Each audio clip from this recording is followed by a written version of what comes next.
சுதந்திரம் வாங்கணும் வந்து வேஸ்ட் தான். அதை வந்து வச்சுட்டு வந்து கொண்டாடணும் வந்து வேஸ்ட் தான். ஒன்றும் இல்லை, அப்படியே தான் இருக்கு. அங்கே துப்பாத, இங்கே ஒன்றுக்கு போவாத, ரெண்டுக்கு போகாதுன்னு எல்லா கிழமை சொன்னேன். இன்னொரு நேஷனல் பண்டிகை இருக்குமான்னு கேட்டா கிடையாது. அது நம்ம நாட்டுக்கு மட்டும், அது ஒரு ஸ்பெஷல்னே சொல்லலாம். அது ஞாபகம் வரும். சின்ன வயசுல காமராஜர் வீட்டில் தான் எல்லாமே எங்களுக்கு தருவாங்க. சின்ன அந்த கார்பரேஷன் ஸ்கூல்ல தான் படித்தோம். சாதனை கொடுத்து ஸ்வீட் போட்டு கொண்டாடுவாங்க இருக்கும் சின்ன பசங்க பெரிய பசங்களுக்கு. நம்ம அன்னைக்கு கொடி ஏற்றணும், நம்ம அது ஒரு கடமை நம்மளுக்கு. குடியரசு நாள் எதுக்கு கொண்டாடுறாங்க தெரியுமா? தெரியுங்க. அதாவது நமக்கான ஒரு அரசியல் சட்டம் வந்து ஏற்றப்பட்ட நாள். இப்போ நம்மளுக்கு 1947 ஆகஸ்ட் 15 வந்து சுதந்திரம் கிடைச்சிச்சு. அதுக்கப்புறம் நம்ம கிட்ட சட்டங்கள் இருந்தது. ஆனால் அது நம்ம ஏற்ற சட்டங்களே கிடையாது. அது வந்து ஆல்ரெடி பிரிட்டிஷ்காரங்க வச்சிருந்த ஒரு சட்டம்.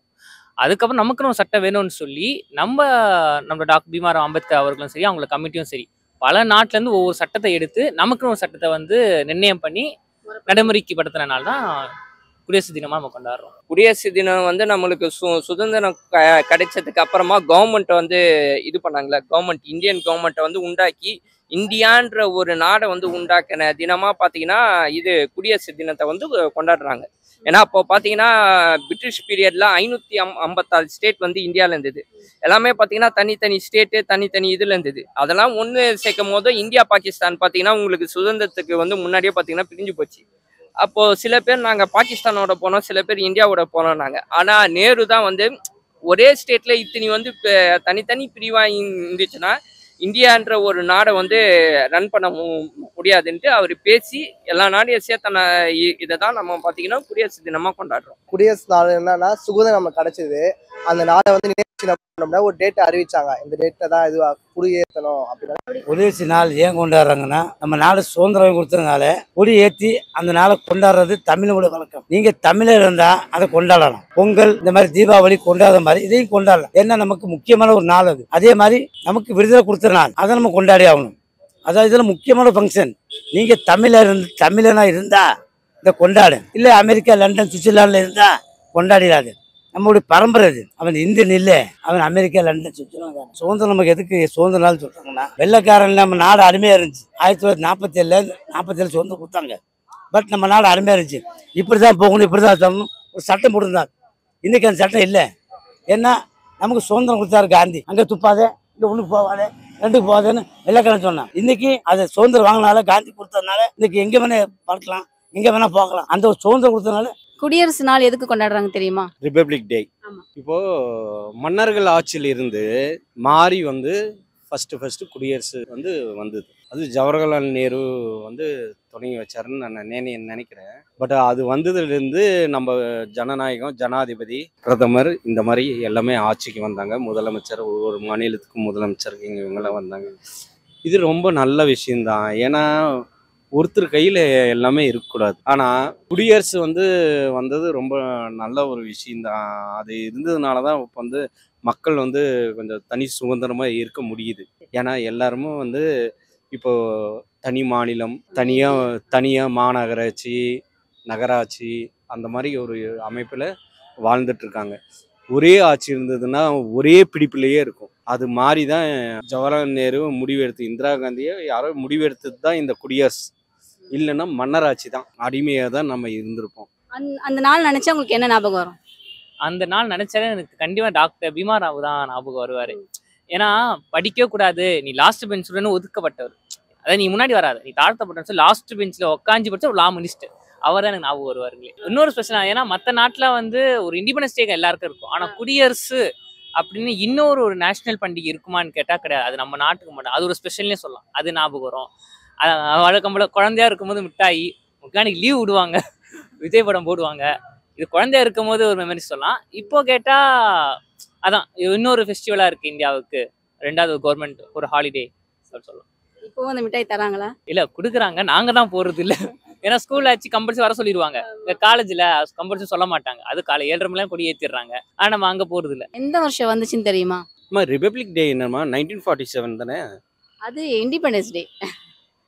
சரி, 1947 வந்து இண்டிபெண்டன்ஸ் டே. ரிபப்ளிக் டே வந்து 1950. எனக்கு ஜவஹர்லால் நேரு தான் ஞாபகம். நம்ம கொடி ஏற்றும் போது எனக்கு ரொம்ப உணர்ச்சி வருஷமா இருக்கும். ஸ்கூல்ல பப்ளிக் ஏரியாலலாம் வந்து கொடி ஏற்றுவாங்க, சாதனை கொடுத்து ஸ்வீட் போட்டு கொண்டாடுவாங்க எல்லாருக்கும், சின்ன பசங்க பெரிய பசங்களுக்கு. நம்ம அன்னைக்கு கொடி ஏற்றணும், நம்ம அது ஒரு கடமை நம்ம ஏற்றி தான் ஆகணும். சுதந்திர தினத்துக்கும் ரிபப்ளிக் டேக்கும் என்ன வித்தியாசம்? சுதந்திர தினம் வந்து 1947 கிடைச்சது. குடியரசு தினம் வந்து 1950 அதை சுதந்திரமா அறிவிச்சாங்க. அது ப்ராப்பரா அறிவிச்சது வந்து 50 தான் அறிவிச்சாங்க. சுபாஷ் சந்திர இறந்து வருவாங்க. சுபாஷ் சந்திர போஸ் செஞ்சார், ஒரு செலக்ட் பண்ணார். அதே செலக்ட் இன்னைக்கும் எல்லா இந்திய ராணுவமும் பண்ணிட்டு இருக்கு. ஆக நாம அந்த கொடிக்கு உண்டான ஒரு மரியாதை கொடுத்துட்டோம். நம்ம அம்மா சொந்த பெத்த தாய்க்கு மரியாதை கொடுத்த மாதிரி நம்ம தாய்நாடு அதுக்கு மரியாதை எவ்வளவு கொடுக்குது, தாய்க்கு எவ்வளவு மரியாதை கொடுக்குறோம் அதே மரியாதை அந்த சுதந்திர கொடிக்கும் கொடுத்துட்டோம்னா அன்னைக்கே நம்ம ஜெயிச்சிட்டு அர்த்தம். எதுக்கு பிறந்தோம், எதுக்கு வாழ்ந்தோம், இந்த பிறந்தோம் வளர்ந்தோம்.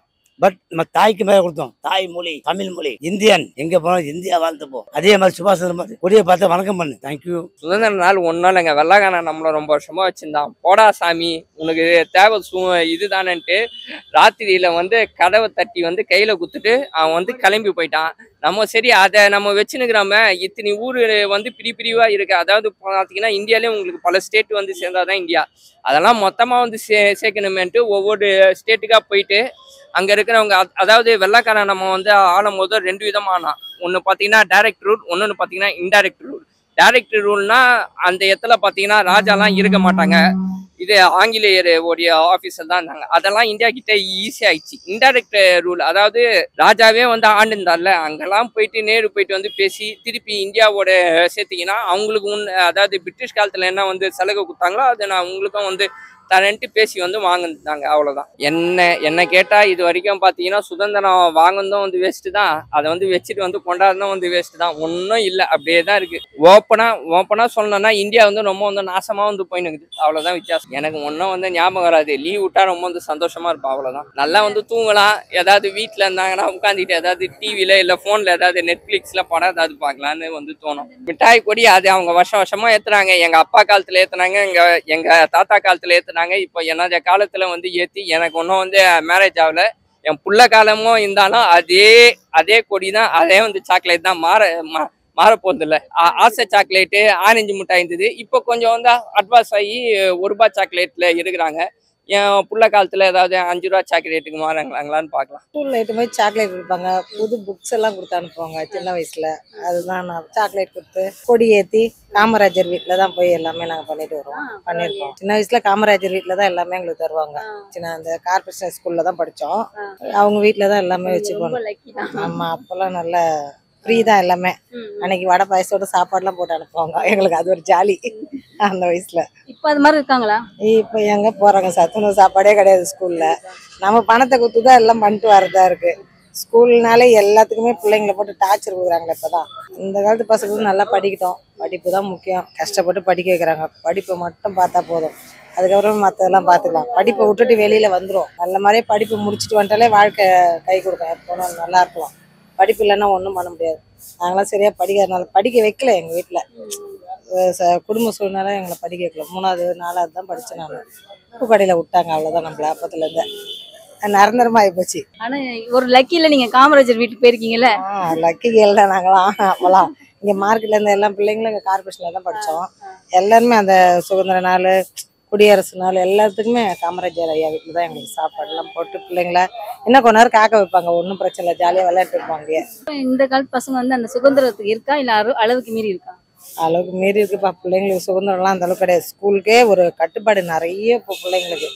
ஒரு அப்போல்லாம் நினச்சா ஓடுவோம் எல்லாம் பண்ணுவோம். இப்போலாம் அந்த மாதிரி இல்லையே பிள்ளைங்களுக்கு. இருந்தாலும் இப்போ வந்து பாதுகாப்பு இல்லை. மெயினாக பாதுகாப்பு, பொம்பளை பிள்ளைங்களுக்கு பாதுகாப்பு கிடையாது. நம்ம வந்து உயிரை கையில் பிடிச்சினா பிள்ளைங்களை ஸ்கூலுக்கே அனுப்புறதாகுது.